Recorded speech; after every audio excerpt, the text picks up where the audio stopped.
హరహర మహాదేవ శంభో శంకర. పరమేశ్వరుడి యొక్క శాశ్వత నివాసం కైలాస పర్వతం. శివపార్వతులు కొలువు తీరినటువంటి ఈ కైలాస పర్వతం అంతా మిస్టరీయే. ఎంతోమంది పర్వత ఆరోహణలు చేసినటువంటి వారు కూడా ఈ యొక్క కైలాస పర్వతాన్ని వెళ్ళలేరు.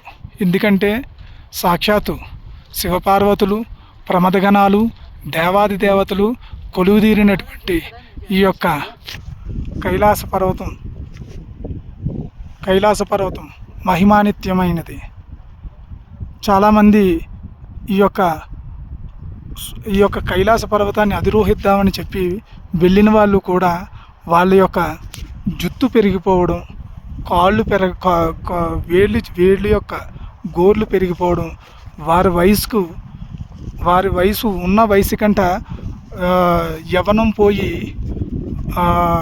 వృద్ధాప్యం రావడం, ఇటువంటి ఎన్నో జరిగాయి. అదేవిధంగా ఏముందని ఈ కైలాస పర్వతంలోని చైనా గవర్నమెంట్ కూడా హెలికాప్టర్ని పంపించడం కూడా జరిగింది. ఆ హెలికాప్టర్ కూడా పేలిపోయింది. ఇది అంటే భౌతికంగా మనం చూసినట్టయితే ఈ యొక్క పరిస్థితులు కూడా మనం చూసాం.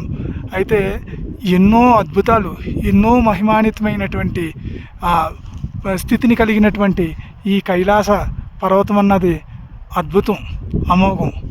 అయితే శివపురాణం ప్రకారం కూడా చెప్తున్నది ఏంటి అంటే, కైలాసం రావాలి అంటే శివ ఆజ్ఞ లేనిదే ఎవరూ కూడా ఈ ప్రదేశానికి రాలేరు.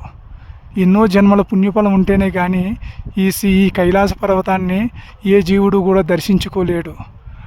కైలాస పర్వతం ఒక్కసారి దర్శించుకుంటే కోటి జన్మల పుణ్యం అని చెప్తారు. ఒక్కసారి పరిక్రమ చేస్తే పాపనాశనం అని చెప్తారు. అలాంటి మహిమాన్వితమైనటువంటి ఈ కైలాస పర్వతం మనం నార్త్ ఫేసింగ్లో మనం చూడగలుగుతున్నాము.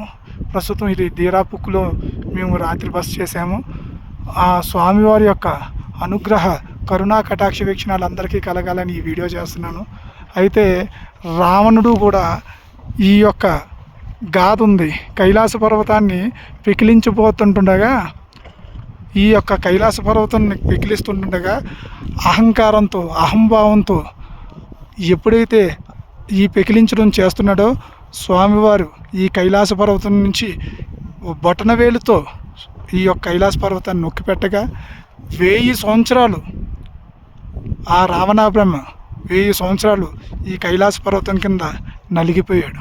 ఆ తర్వాత తన తప్పు తెలుసుకొని తను క్షమించమని శివతాండవ స్తోత్రాన్ని స్వామివారి గురించి శివతాండవ స్తోత్రం చేశారు. అప్పుడు స్వామివారు అనుగ్రహించారు. ఎన్నో కథనాలు, ఎన్నో అద్భుతాలు, ఎన్నెన్నో ఉన్నాయి. ఆ స్వామివారి యొక్క కరుణా కటాక్ష వీక్షణలు అందరికీ కలగాలని కోరుకుంటూ ఉన్నాను. అదేవిధంగా ఇంకొక గాథగా చెప్పాలంటే, పైన స్వర్గం, కిందని పాతాళలోకం, మధ్యలోని భూలోకం.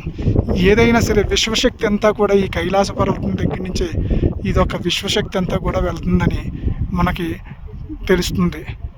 అదేవిధంగా స్కంద పురాణం, లింగ పురాణం, శివమహాపురాణాలు ఎన్నో అద్భుతాలు ఈ యొక్క కైలాస పర్వతం కోసం, ఈ మహిమాన్వితమైనటువంటి కైలాస పర్వతం కోసం కూడా చెప్పబడ్డాయి.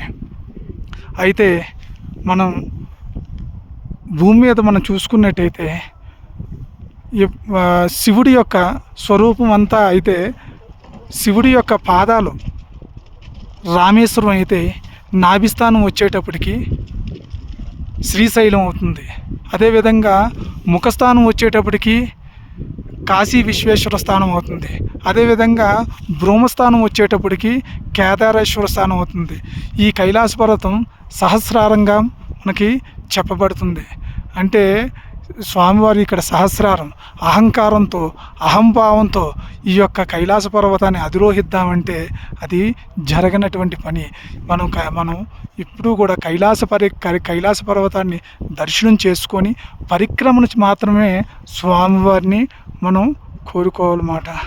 అలాంటిది ఈ యొక్క కైలాస పర్వతం యొక్క మహిమాన్విత్వం ఇదొకటి.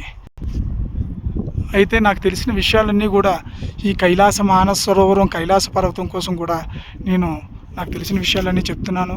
ఈ భాగ్యం నాకే కాకుండా ప్రతి ఒక్కరూ కూడా స్వామివారి యొక్క ఈ యొక్క కైలాస పర్వతాన్ని దర్శనం చేసుకొని స్వామివారి యొక్క కృపా కటాక్ష వీక్షణాలు పొందగోరుతున్నామని ఈ వీడియో చేస్తున్నాను. హర హర మహాదేవ, శంభో శంకర, నమో కైలాసనాథాయ, ఉమా పార్వతీపతయ, హర హర మహాదేవ, శంభో శంకర.